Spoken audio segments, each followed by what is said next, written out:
Ancora cronaca, ci spostiamo però nel Veronese, giovanissimi spacciatori e giovanissimi anche i clienti della banda. La Guardia di Finanza di Verona ha smantellato un'organizzazione dedita allo spaccio di hashish e marijuana proprio nel capoluogo, ma anche nei comuni limitrofi. 4 in manette hanno fra i 19 e i 23 anni. Servizio.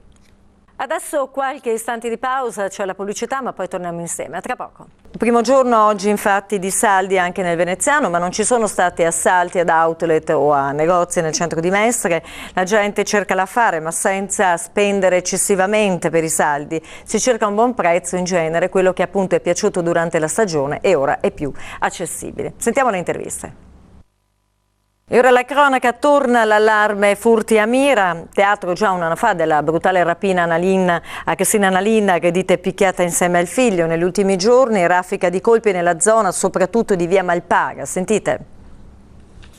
Parliamo adesso di sanità. Il Partito Democratico promette battaglia in commissione. Le schede sanitarie così come sono non vanno bene, penalizzano la sanità, riducono i servizi e sono da bocciare. Sentiamo però proprio le interviste.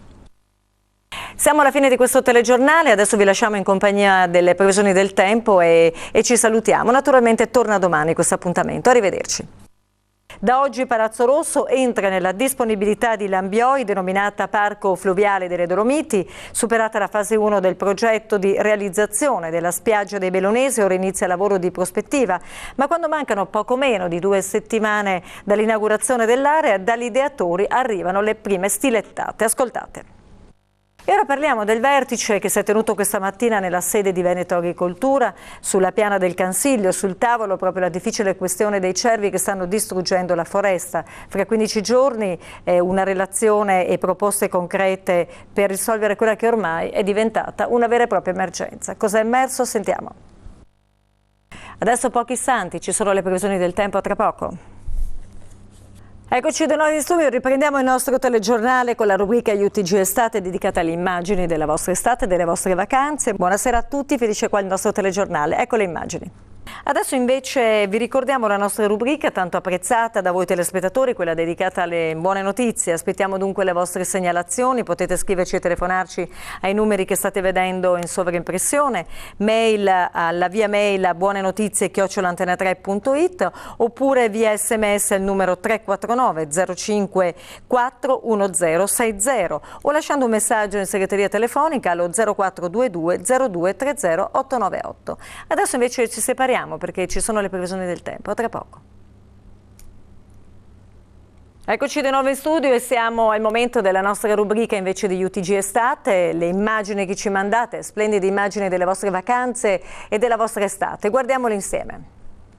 E con queste splendide immagini siamo arrivati alla fine del telegiornale, non ci sono altre notizie, vi ringrazio per essere stati con noi, l'appuntamento con l'informazione da Belluno torna domani, arrivederci. 10° raduno del gruppo Harley Davidson di Treviso, 1 a 2 giorni a bordo delle Harley alla scoperta delle bellezze della marca trevigiana, 300 appassionati giunti da tutta Italia, naturalmente a bordo della mitica motocicletta di Milwaukee. Guardate.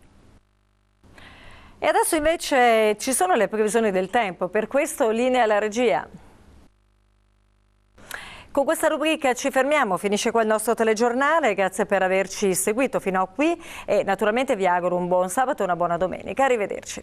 Adesso invece ci spostiamo in Consiglio regionale nel giorno della discussione sulla proposta di indire un referendum consultivo regionale sull'indipendenza del Veneto, ma ci colleghiamo subito con Venezia dove si trova per noi Carlo Inghilleri con l'assistenza tecnica di Nico Gatto. A te la linea.